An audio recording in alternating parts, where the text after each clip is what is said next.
ದೇವರ ಕೋಣೆಯಲ್ಲಿ ದೇವರ ಕೋಣೆಯ ಬಳಿ ಈ ವಸ್ತುಗಳನ್ನು ಇಡಲೇಬೇಡಿ. ದೇವರ ಕೋಣೆಯು ದೈವಿಕ ಶಕ್ತಿಯನ್ನು ಸಂಪೂರ್ಣ ಮನೆಗೆ, ಕುಟುಂಬದ ಸದಸ್ಯರಿಗೆ ರವಾನಿಸುವ ಹಾಗೂ ಸೃಷ್ಟಿಸುವ ಸ್ಥಳವಾಗಿದೆ. ಹಾಗಾಗಿ ಈ ಸ್ಥಳವನ್ನು, ಅಂದರೆ ದೇವರ ಕೋಣೆಯನ್ನು ಶುದ್ಧವಾಗಿ ಇಟ್ಟುಕೊಂಡಿರಬೇಕು. ದೇವರ ಕೋಣೆಯಲ್ಲಿ ಅಥವಾ ದೇವರ ಕೋಣೆಯ ಬಳಿ ಈ ವಸ್ತುಗಳನ್ನು ಇಟ್ಟುಕೊಳ್ಳುವುದರಿಂದ ದೈವಿಕ ಶಕ್ತಿಯು ನಾಶವಾಗುವುದು. ದೇವರ ಕೋಣೆಯ ಬಳಿ ಅಥವಾ ದೇವರ ಕೋಣೆಯಲ್ಲಿ ನಾವು ಯಾವೆಲ್ಲ ವಸ್ತುಗಳನ್ನು ಇಟ್ಟುಕೊಳ್ಳಬಾರದು? ಬನ್ನಿ ಈ ವಿಡಿಯೋದಲ್ಲಿ ಇದರ ಬಗ್ಗೆ ಹೆಚ್ಚಿನ ಮಾಹಿತಿಯನ್ನು ತಿಳಿದುಕೊಳ್ಳೋಣ. ಅದಕ್ಕೂ ಮುಂಚೆ ನೀವೇನಾದರೂ ನಮ್ಮ ಚಾನಲನ್ನು ಸಬ್ಸ್ಕ್ರೈಬ್ ಮಾಡಿಲ್ಲ ಅಂದರೆ ದಯವಿಟ್ಟು ಸಬ್ಸ್ಕ್ರೈಬ್ ಮಾಡಿಕೊಳ್ಳಿ. ಮನೆಯಲ್ಲಿರುವ ದೇವರ ಕೋಣೆಯು ಸಕಾರಾತ್ಮಕ ಶಕ್ತಿಯನ್ನು, ಶಾಂತಿಯನ್ನು ಮತ್ತು ದೈವಿಕ ಆಶೀರ್ವಾದವನ್ನು ಮನೆಗೆ ಆಹ್ವಾನಿಸುವುದು. ಆದ್ದರಿಂದ ದೇವರ ಕೋಣೆಯಲ್ಲಿ, ದೇವರ ಕೋಣೆಯ ಸುತ್ತಮುತ್ತಲಿನ ಸ್ಥಳವನ್ನು ಶುದ್ಧತೆ, ಶುಚಿತ್ವ ಮತ್ತು ವಸ್ತುಗಳ ಸರಿಯಾದ ಸಂಯೋಜನೆಗಳನ್ನು ಕಾಪಾಡಿಕೊಳ್ಳಬೇಕಾಗುತ್ತದೆ. ಇದು ದೇವರ ಕೋಣೆಯಲ್ಲಿ ಅಥವಾ ಮನೆಯಲ್ಲಿ ದೈವಿಕ ಶಕ್ತಿಗಳು ನೆಲೆಯಾಗುವಂತೆ ಮಾಡುವುದು.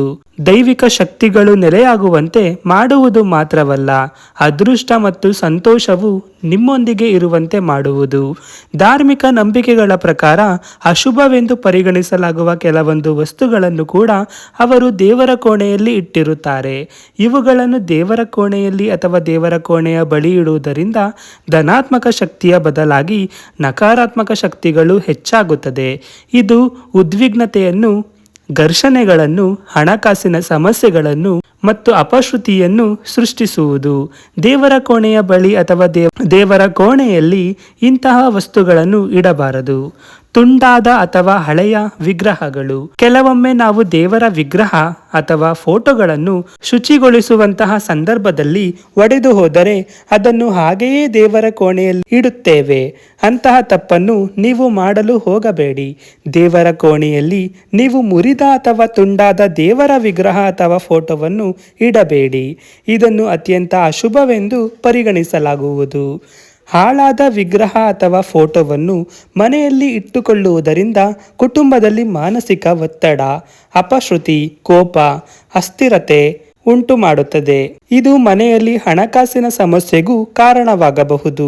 ಮನೆಯಲ್ಲಿ ಹಾಳಾದ ವಿಗ್ರಹಗಳಿದ್ದರೆ ಅದನ್ನು ನದಿಯ ನೀರಿನಲ್ಲಿ ತೇಲಿಬಿಡಿ ಅಥವಾ ಮರದ ಬುಡದಲ್ಲಿ ಇರಿಸಿ.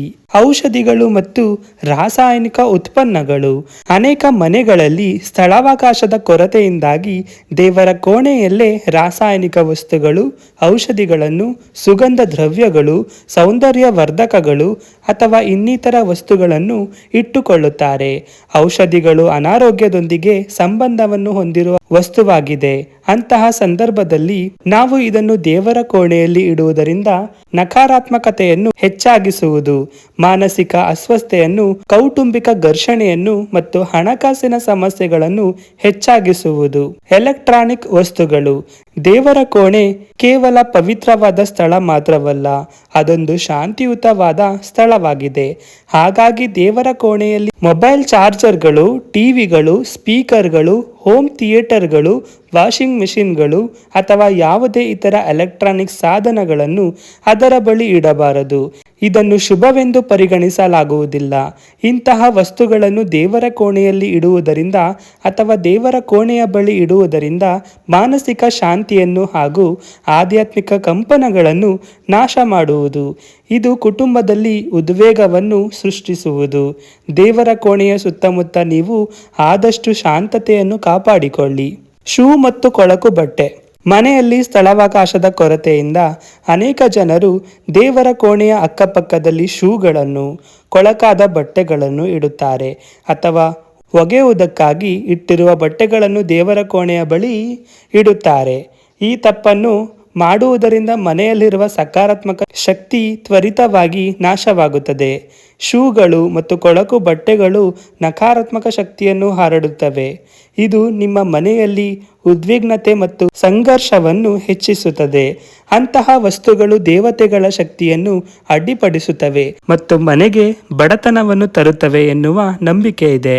ಆದ್ದರಿಂದ ದೇವರ ಕೋಣೆಯ ಸುತ್ತಮುತ್ತಲಿನ ಪ್ರದೇಶವನ್ನು ಯಾವಾಗಲೂ ಸ್ವಚ್ಛವಾಗಿ ಮತ್ತು ಶುದ್ಧವಾಗಿಡಲು ಪ್ರಯತ್ನಿಸಿ. ಬೇಡದ ವಸ್ತುಗಳು. ದೇವರ ಕೋಣೆಯಲ್ಲಿ ಬೇಡದ ಅಂದರೆ ಬಳಸದೇ ಇರುವಂತಹ ವಸ್ತುಗಳನ್ನು, ಪ್ಲಾಸ್ಟಿಕ್ ವಸ್ತುಗಳನ್ನು ಅಥವಾ ಮುಚ್ಚಿದ ಪಾತ್ರೆಗಳನ್ನು ಇಡಬಾರದು. ಇಂತಹ ವಸ್ತುಗಳನ್ನು ನಾವು ದೇವರ ಕೋಣೆಯಲ್ಲಿ ಇಟ್ಟುಕೊಳ್ಳುವುದರಿಂದ ಅದು ಮನೆಯ ಧನಾತ್ಮಕ ಹಾಗೂ ದೈವಿಕ ಶಕ್ತಿಯನ್ನು ಕುಗ್ಗಿಸುವುದು. ಈ ಅನುಪಯುಕ್ತ ವಸ್ತುವು ಹಣದ ಹರಿವನ್ನು ತಡೆಯುತ್ತದೆ ಮತ್ತು ಮನೆಯಲ್ಲಿ ಸಮೃದ್ಧಿಯನ್ನು ಕಡಿಮೆ ಮಾಡುತ್ತದೆ. ಧನಾತ್ಮಕ ಶಕ್ತಿ ಸುಲಭವಾಗಿ ಹರಡಲು ದೇವಾಲಯದ ಸುತ್ತಲಿನ ಪ್ರದೇಶವನ್ನು ಯಾವಾಗಲೂ ಕನಿಷ್ಠವಾದರೂ ಸ್ವಚ್ಛವಾಗಿಡಬೇಕು. ಈ ಮಾಹಿತಿ ನಿಮಗೆ ಇಷ್ಟವಾಗಿದ್ದಲ್ಲಿ ಈ ವಿಡಿಯೋಗೆ ಲೈಕ್ ಮಾಡಿ. ಹಾಗೇನೇ ನಮ್ಮ ಚಾನಲನ್ನು ತಪ್ಪದೇ ಸಬ್ಸ್ಕ್ರೈಬ್ ಮಾಡಿಕೊಳ್ಳಿ. ಧನ್ಯವಾದಗಳು.